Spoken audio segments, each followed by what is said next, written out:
In the case of ancient Egypt, it's similar to the Chevalier Caves, and as Warren saw, as a timeless continuum, because the span of their civilization was so long that it's hard to compare it to how we think about time today. I mean, they had almost 10,000 years of prehistoric, civilization prior to even hieroglyphics. Here, for example, we're talking about the 18th dynasty, which is 1300 BC. I mean, the Greeks are barely coming out of their huddles by the time that the Egyptians were already 1,000 years into the civilization with this. And yet we pass through all these time periods in Egyptian exhibits and museums over and over again, and we just walk past because it's just so much. How could you possibly, it could take a lifetime just to learn all of the pharaohs that came and they went in the entire lineage of the history of ancient Egypt. It was not like anything today.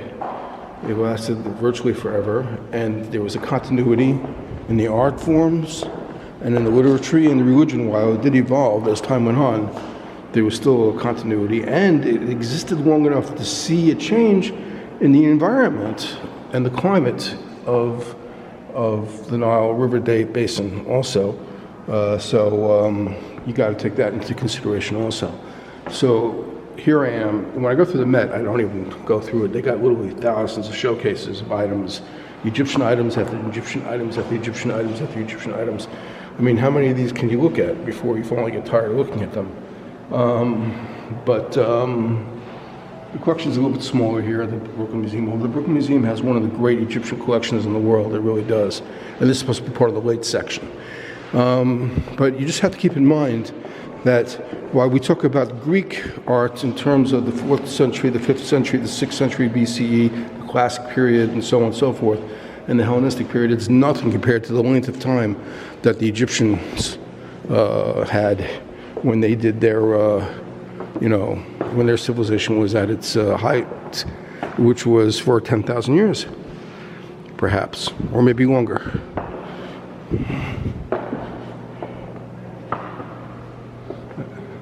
I mean, this Egyptian collection is the entire face of the front of the museum, essentially. Normally I would walk past each one of these and photograph the little cards, but there's just so much.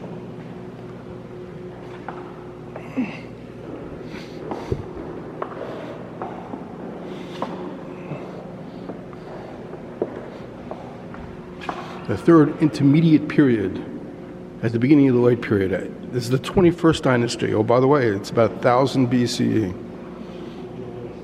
I mean, it's by the time that Moses left Egypt, Egypt had already been an ancient civilization of superpower, unbelievable by today's standards. The length and the power and the grip.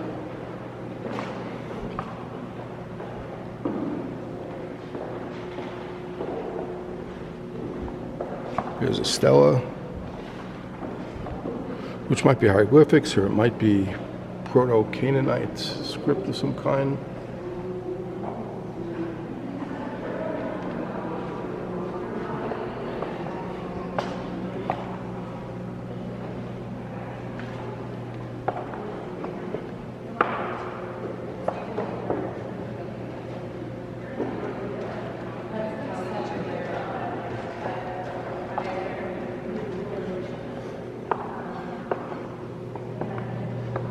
And there were two Egyptian themes. One was a southern Egyptian theme, which they called Upper Egypt, actually, and then the Lower Egypt, which was the northern part.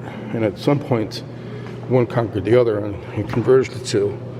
So there's a lot of discussion about this when you read these things.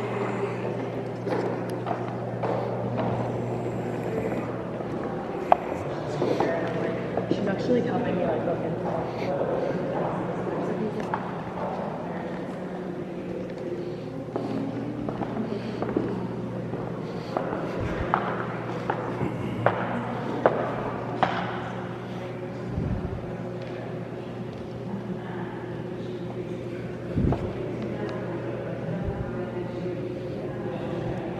It was a good look of how hieroglyphics would actually be, perhaps.